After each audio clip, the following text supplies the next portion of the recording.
Hello friends, आज मैं आपके लिए लेकर आई हूँ मॉडल वर्ब्स। आपने नाम तो बहुत सुना होगा मॉडल वर्ब्स का, लेकिन क्या होती है, कहाँ यूज़ होती है, कैसे होता है, वो सारा कॉन्सेप्ट आज आपका बिल्कुल क्लियर होने वाला है। बस बने रहिए एंड तक मेरे साथ में। सबसे पहले बिल्कुल भी टाइम वेस्ट न करते हुए हम सीधा पॉइंट पर आते हैं। मॉडल वर्ब्स क्या होते हैं?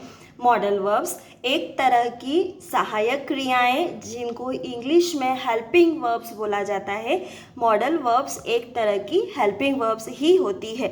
फ़र्क इतना होता है कि हेल्पिंग वर्ब्स दो तरह की होती है, जिसमें से जो पहला टाइप है उनका यूज़ हम टेंस सीखने के लिए करते हैं, और दूसरी जो टाइप है वो कहलाती है हमारी मॉडल वर्ब्स।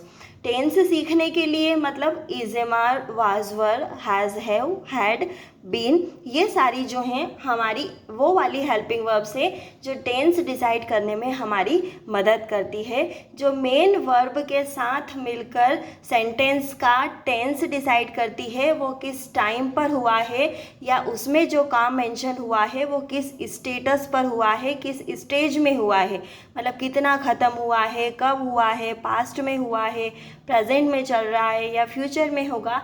ये सारी चीज़ें डिसाइड करने का काम हमारी हेल्पिंग वर्ब्स करती है।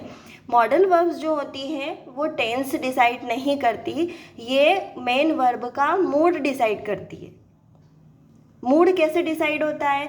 जैसे वो काम कब हो रहा है उसके बारे में बात नहीं होती, लेकिन वो काम किस स्टेटस में हो रहा है, यानी उसका मूड क्या है, वहाँ आपको अगर उसका मूड शो करना है तो आपको उस सेंटेंस में मॉडल वर्ब को यूज़ करना होगा। अब मूड का मतलब क्या है?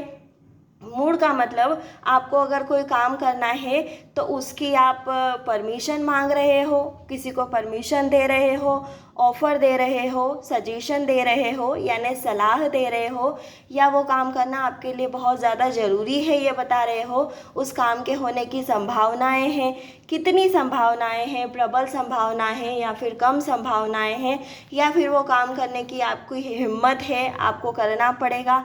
ये सारी चीज़ें, ये सब मेन वर्ब का मूड बताती है ना। ये जो मॉडल वर्ब्स हैं जितनी भी, ये सब मेन वर्ब का मूड बताती है कि वो काम किस मूड में हो रहा है।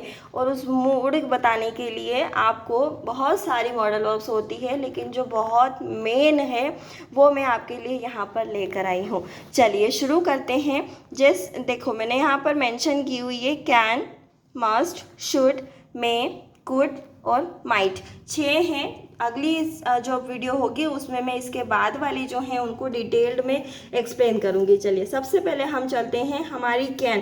कैन के लिए मैंने यहाँ पर लिखा है क्षमता। क्षमता क्या होती है? वो सारे काम जो आप में एक टैलेंट के रूप में मौजूद हैं, भीड़ से अलग जो आपको दिखाते हैं, आपकी क्षमता है, आपकी योग्यता है, आप वो काम करने में माहिर हैं, आप वो काम बहुत अच्छा करते हैं। ऐसे सेंटेंस जहाँ जिसमें काम का होना नहीं बताया जाएगा, लेकिन उस काम में आपकी क्षमता है उसको दिखाया जाएगा कैन से। ये सेंटेंस का जो स्ट्रक्चर है वो सिंपल वैसा ही होता है जैसा हम टेंस में फॉलो करते हैं, यानी सबसे पहले सब्जेक्ट आता है, फिर हेल्पिंग वर्ब होती है, फिर मेन वर्ब होती है, और बाकी जो भी एडिशनल इन्फॉर्मेशन है या फिर हम इसको कह सकते हैं ऑब्जेक्ट ऑफ द सेंटेंस, वो आपका वहाँ पर आएगा। क्रम क्या होता है? सब्जेक्ट, हेल्पिंग वर्ब और मेन वर्ब, ये 3 चीज़ें जो है हमारे डिस्टर्ब नहीं होनी चाहिए। अभी जैसा मैंने आपको बताया कि मॉडल वर्ब्स क्या है हेल्पिंग वर्ब से, तो यहाँ पर हमारी is, am are, was, were, has, have, had ये सब यूज़ नहीं होंगे।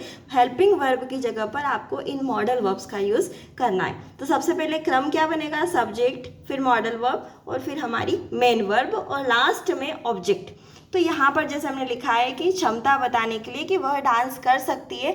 अभी डांस एक ऐसा टैलेंट है ना कि सबको नहीं आता डांस, तो जो कर सकता है उसी के बारे में हम ऐसा बताएंगे। तो जब हम ऐसा सेंटेंस बताते हैं जिसमें किसी व्यक्ति की काबिलियत बताई जा रही है, तो वह के लिए शी सब्जेक्ट के रूप में, उसके बाद में हमने लगाया है मॉडल वर्ब, उसके बाद में main verb, she can dance.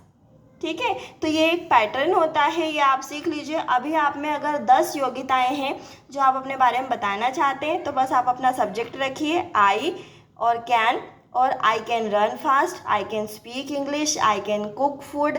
इस तरह से आप पे जो भी योग्यताएं हैं ना, वो आप इस तरह से सेंटेंस, अपने 10 सेंटेंस आप अभी बनाकर देखिए, आपको भी लगेगा कि मॉडल वर्ब्स का यूज़ करना हमारे लिए कितना ज़्यादा आसान है। आई होप आपको ये कैन क्लियर हो गया होगा। अब हम बढ़ते हैं मस्ट की ओर। मस्ट यानी होता है अनिवार्यता। अनिवार्यता का मतलब क्या होता है? ऐसा काम जिसके बारे में आप ये बताना चाहते हो कि वो काम करना आपके लिए बहुत बहुत बहुत ज़्यादा ज़रूरी है, करना ही है, ज़रूरी है। तो वहाँ पर ऐसे सेंटेंस में आप कौन सी हेल्पिंग वर्ब यूज़ करोगे? मस्ट। जैसे उसे डांस करना ही पड़ेगा, कोई ऑप्शन नहीं है।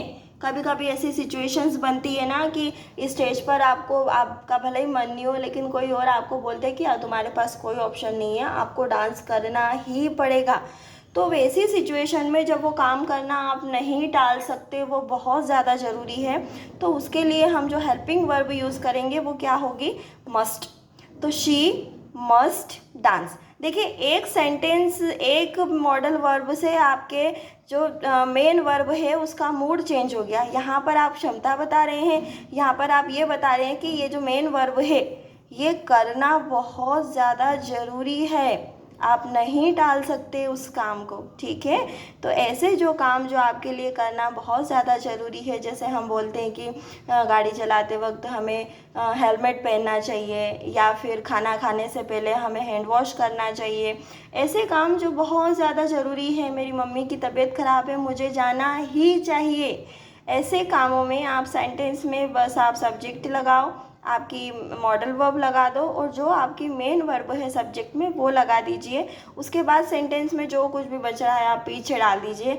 बस 3 जो चीज़ें हैं उनका क्रम ये ही होना चाहिए: subject, helping verb, main verb. ठीक है, आगे बढ़ते हैं।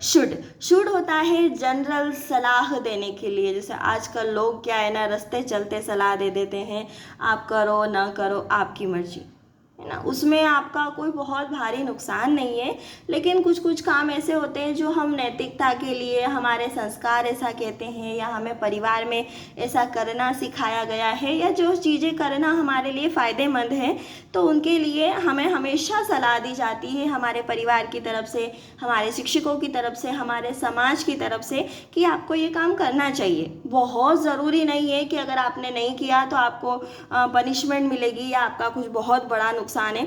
तो ऐसे सिचुएशंस जहाँ पर सिर्फ सलाह देने के लिए कोई सेंटेंस बोला जाता है, वहाँ पर आपको जो मॉडल वर्ब है वो क्या यूज़ होगी? शुड। और ये थोड़ा सा लाइट बिहेवियर बताता है, यानी मस्ट आ गया मतलब आपको करना ज़रूरी ही है, करना ही है। और अगर आप शुड लिख दिया मतलब आपको सिर्फ सलाह दी गई है, आप करो ना करो ये आपके ऊपर। जैसे उसे डांस करना चाहिए, ऐसा हम बोलते हैं ना कि वो डांस बहुत अच्छा करती है, हमारी क्लास में कोई लड़की है, कोई बच्ची है कि वो डांस बहुत अच्छा करती है, उसे डांस करना चाहिए। अब वो करे या ना करे ये उसकी मर्जी, कोई कंपल्शन नहीं है, यहाँ पर कोई अनिवार्य नहीं किया गया है उसके लिए। वो करेगी तो ठीक है, नहीं करे तो उसकी इच्छा। तो ऐसी सारी सिचुएशंस में ऐसे सारे सेंटेंस जिसमें आप, कोई आपको सलाह देता है या आप किसी और को सलाह देते हैं, जो कुछ भी है, उन सारे सेंटेंस में आप जो हेल्पिंग वर्ब है, हमारी मॉडल वर्ब, वो क्या यूज़ करेंगे? शुड यूज़ करेंगे, ठीक है। उसके बाद नेक्स्ट आगे बढ़ते हैं, हमारा मे। आप जब भी क्लास में जाते हैं, मे आई कम इन, मे आई कम इन, मे आई कम इन, सबसे पहला सेंटेंस हम मे आई कम इन दिन भर बोलते हैं। तो मे आई कम इन का क्या मतलब है? यहाँ मे का क्या अर्थ है? पहली बात तो ये एक क्वेश्चन है, क्योंकि हेल्पिंग वर्ब से शुरू हो रहा है, तो ये एक इंट्रोगेटिव सेंटेंस है, क्वेश्चन है। अभी मे का क्या मतलब होता है? मे का जो यूज़ है एज अ मॉडल वर्ब, वो परमिशन मांगने के लिए होता है, और वो भी ऐसी जगह जहाँ पर औपचारिकता की बात होती है, यानी आप फॉर्मल रिक्वेस्ट या फॉर्मल परमिशन मांग रहे हो, मतलब अपने से बड़ों से आदर के साथ। वो चाहे तो मना भी कर सकते हैं, उनकी इच्छा, वो आपको परमिशन में हाँ बोले या ना बोले, लेकिन ऐसी सिचुएशंस जहाँ पर आप परमिशन मांगते हो अपने से, किसी बड़े से जिसका आप आदर सम्मान करते हो, ऐसी जगह आपको परमिशन मांगने के लिए मे का यूज़ करना होता है। अब परमिशन मांगने और देने दोनों चीज़ों के लिए मे का यूज़ हो सकता है। जैसे हमने इस हेल्पिंग वर्ब को अगर आगे लगा दिया, सेंटेंस में से शुरू किया, तो मतलब हमारा वो सेंटेंस क्या बन गया, इंटेरोगेटिव बन गया, यानी हम उसमें क्वेश्चन पूछ रहे हैं कि क्या मैं अंदर आ सकती हूँ। लेकिन वही सेंटेंस अगर हमको एजर्टिव बनाना है, पॉजिटिव सेंटेंस बनाना है, तो हम क्या करते हैं, हमारा क्रम क्या होता है, सब्जेक्ट, फिर हेल्पिंग वर्ब और फिर वर्ब, और इस क्रम में हमारा जो सेंटेंस है वो पॉजिटिव बनता है। तो जैसे यहाँ पर लिखा है शी में डांस, यानी वह डांस कर सकती है, उसको परमिशन दी गई है। जैसे आपने अपना नाम दिया है ना, और अब आगे से अप्रूवल आना है कि आप सिलेक्टेड हो कि नहीं हो, आप कंपटीशन में पार्टिसिपेट कर सकते हो कि नहीं कर सकते हो। और वहाँ अगर आपको अनुमति मिल जाती है, तो मान लो ये सिचुएशन ऐसी है कि आपकी कोई टीचर ही बोल रही है कि वह डांस कर सकती है, मतलब हमारी तरफ से परमिशन है उसे, तो यहाँ पर परमिशन दिखाने के लिए मे का यूज़ किया गया है। ठीक है, उसके बाद में कुड होता है एक कैन की सेकेंड फॉर्म के रूप में। आपको पता है कैन की सेकेंड फॉर्म कुड होती है। इसमें नीचे लिखा है मैंने भूतकालीन क्षमता, भूतकालीन यानी पास्ट की कोई क्षमता, ऐसा कोई आप में टैलेंट अभी नहीं है लेकिन पास्ट में था। ठीक है, पास्ट में वो टैलेंट था आपके पास में। अभी हो सकता है ना कि हम कुछ अपने रोज़मर्रा के कार्यों में उलझ जाते हैं, तो हम कुछ टैलेंट्स, कुछ स्किल्स को हम प्रैक्टिस नहीं कर पाते हैं, और फिर हम धीरे धीरे वो भूल भी जाते हैं। तो कई बार हम ऐसा बोलते हैं कि मतलब बचपन में ड्राइंग बहुत अच्छी करती थी, या फिर मैं स्विमिंग बहुत अच्छा करता था या करती थी, जो भी आप बोले। तो वैसी सिचुएशंस में जहाँ आप अपनी क्षमता तो बता रहे हो, लेकिन कब की क्षमता बता रहे हो, भूतकाल की, यानी पास्ट की क्षमता है वो। आप पास्ट की बात कर रहे हो कि पास्ट में मेरे अंदर ये काबिलियत थी, मेरे अंदर ये योग्यता थी, मेरे अंदर ये क्षमता थी। वैसे सिचुएशंस में आप फिर कैन की जगह पर कुड का यूज़ करोगे। जैसे she could dance when she was young. अभी शायद वो भूल गई है, उसको नहीं आता, लेकिन जब वो छोटी थी ना तब वो बहुत अच्छा डांस कर लेती थी। तो ये मेरा सेंटेंस बन गया यहाँ पर, she could dance when she was young. यहाँ पर आपको ये चीज़ ऐड करो ना, तो सेंटेंस हमारा क्या है, मीनिंगफुल बन जाता है कि जब वो छोटी थी तब वो कर सकती थी, अभी उसको नहीं आता। चलिए, लास्ट मैंने लिया है माइट। अभी माइट भी आपको पता है कि मे की सेकेंड फॉर्म के रूप में यूज़ होता है, लेकिन यहाँ माइट का यूज़ सेकेंड फॉर्म के रूप में नहीं हुआ है। यहाँ माइट का यूज़ होता है कम संभावना बताने के लिए, यानी ऐसी कोई सिचुएशन जहाँ आप ये बताना चाहते हो कि ऐसा होने की संभावना तो है लेकिन कम संभावना है, कम संभावना है। जैसे हम हिंदी में बोलते हैं ना कि वो शायद ही करेगी, मतलब थोड़ी सी संभावना है लेकिन ज़्यादा आपको ऐसा लग रहा है कि शायद नहीं करे, है ना, वो शायद ही डांस करेगी, मतलब कर भी सकती है लेकिन नहीं करने की ज़्यादा संभावना है। तो ऐसी सिचुएशन में आप मे की जगह पर माइट का यूज़ करें। वह डांस कर सकती है, शायद कर सकती है ना, श्योर नहीं है। लेकिन इसमें थोड़ा सा नेगेटिव सेंस आता है कि मुझे नहीं लगता कि करेगी, पर कर सकती है ना, ये तो उसकी इच्छा है। लेकिन आप अपनी तरफ से ऐसा बोल सकते हो कि शायद कम संभावना है उसकी, तो सेंटेंस बनेगा she might dance. I hope you like this content. For more such content, like, share and subscribe. Thank you so much.